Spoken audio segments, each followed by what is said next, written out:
حامد و مصلی اما بعد، صبر کے سلسلے میں جو چند احادیث ہیں اس کو انشاءاللہ العزیز یکے بعد دیگرے آپ کے سامنے رکھی جائے گی۔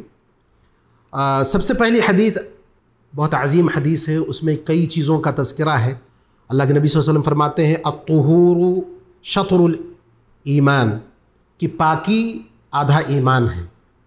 پاکی ظاہری پاکی بھی اس سے مراد ہے، وضو، غسل، اور باطنی پاکی بھی، روحانی پاکی بھی اس سے مراد ہے، یعنی کفر سے دور رہنا، شرک سے دور رہنا، نفاق سے دور رہنا، مسلمانوں کے تئیں حسد سے، بغض سے، کراہت سے، حقارت سے، ان ساری بیماریوں سے دور رہنا، یہ بھی پاکی ہے۔ اور آدھا ایمان کیوں کہا گیا؟ کیونکہ ایمان نام ہے، چند چیزوں کو اپنا لینا، چند چیزوں سے دور رہنا۔ تو یہ چند چیزوں سے جو دور رہنا ہے وہ چیز طہارت میں آ جاتی ہے، جیسا کہ بیان کیا گیا، اس لیے اس کو آدھا ایمان کہا گیا ہے۔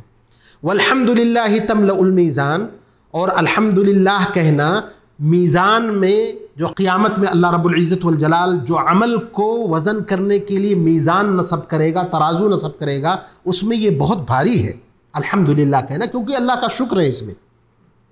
آگے فرمایا وسبحان اللہ والحمد للہ تملأ ما بین السماوات والارض، اور سبحان اللہ کہنا، الحمدللہ کہنا اتنا عظیم عمل ہے، اتنا بڑا عمل ہے کہ آسمان و زمین کے درمیان جو فراغ ہے، جو گیپ ہے، ان ساری چیزوں کو وہ بھر دیتا ہے، یعنی ثواب کے اعتبار سے اتنا بڑا ہے، اتنا عظیم عمل ہے۔ اسی طرح اللہ کے نبی صلی اللہ علیہ وسلم نے فرمایا والصلاۃ نور، نماز روشنی ہے، نماز دل کی روشنی ہے، چہرے کی روشنی ہے، قیامت میں روشنی ہے، قبر میں روشنی ہے، یعنی روشنی کی جتنی قسمیں ہو سکتی ہیں یا روشنی کے جتنے مواقع ہو سکتے ہیں، نماز ہر جگہ آپ کو کام دے گی، نماز ہر جگہ آپ کے عمل میں اضافہ کرے گی۔ اسی طرح اللہ کے نبی صلی اللہ علیہ وسلم نے فرمایا وَالصَّدَقَةُ بُرْهَانٌ، صدقہ کرنا دلیل ہے، یعنی صدقہ آپ کر رہے ہو تو آپ کے ایمان کی یہ دلیل ہے، یہ صدقہ میں یہ چیز پائی جاتی ہے۔ اسی طرح وَالصَّبْرُ ضِيَاءٌ، اور صبر روشنی ہے۔ اس سے پہلے نماز کو روشنی کہا گیا، یہاں صبر کو روشنی کہا گیا ہے۔ نماز کو نور کہا گیا تھا، اس کا مطلب بھی روشنی، ضیاء یہاں صبر کو کہا گیا، اس کا مطلب بھی روشنی، لیکن ضیاء میں یہ ہوتا ہے کہ حرارت بھی ساتھ میں ہوتی ہے، ایسی روشنی جو ٹھنڈی نہ ہو، گرم ہو، اس کو ضیاء بولتے ہیں عربی زبان میں۔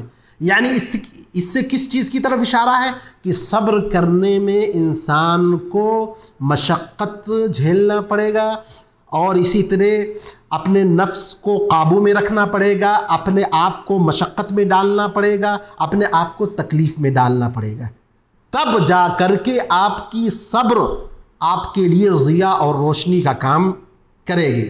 صبر میں انسان کو یہ پتہ چلتا ہے اس کے لیے اچھا عمل کیا ہے، برا عمل کیا ہے، کون سا اقدام اس کے لیے صحیح ہے، کون سا عمل اگر وہ کر رہا ہے تو اس کے لیے مناسب ہے۔ یہ صبر سے انسان سیکھتا ہے، اس لیے صبر کو ضیاء کہا گیا، روشنی کہا گیا۔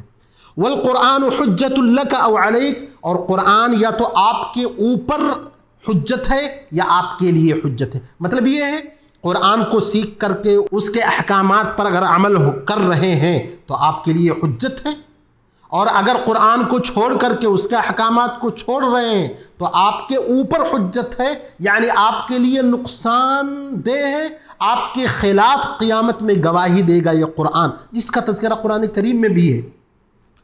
وقال الرسول یا رب ان قوم اتخذوا هذا القرآن مہجورا، رسول شکایت کریں گے اے رب میری قوم نے قرآن کو چھوڑ دیا تھا۔ تو یہ قرآن بھی آخرت میں اللہ رب العزت والجلال سے عرض کرے گا کہ فلاں آدمی نے مجھے چھوڑ دیا تھا، اس پہ عمل نہیں کیا تھا۔ اسی طرح آخری جو ٹکڑا ہے اس میں اللہ کے نبی صلی اللہ علیہ وسلم فرما رہے ہیں کل الناس یغدو فبائع نفسه فمعتقها او موبقها، ہر آدمی جب صبح کرتا ہے اس کی نئی زندگی شروع ہوتی ہے۔ اب اس کو یہ چاہیے کہ اپنی زندگی کو یا نئے دن کو بہترین عمل سے، مقبول عمل سے، نیک عمل سے شروع کرے۔ اگر وہ ایسا کرتا ہے اپنے آپ کو اللہ کے عذاب سے بچا لے گا، اور اگر وہ ایسا نہیں کرتا تو اپنے نفس کو، اپنے آپ کو ہلاک و برباد کر دے گا۔ یہ چیز دنیاوی اعتبار سے بھی ہے، اخروی اعتبار سے بھی ہے۔ دنیاوی اعتبار سے اس طرح کہ اللہ رب العزت والجلال نے جو نئی زندگی ہر روز ہم کو عطا کی ہے، اگر آپ بہترین عمل کرتے ہو تو پورے دن کی ضمانت اللہ لے لیتا ہے۔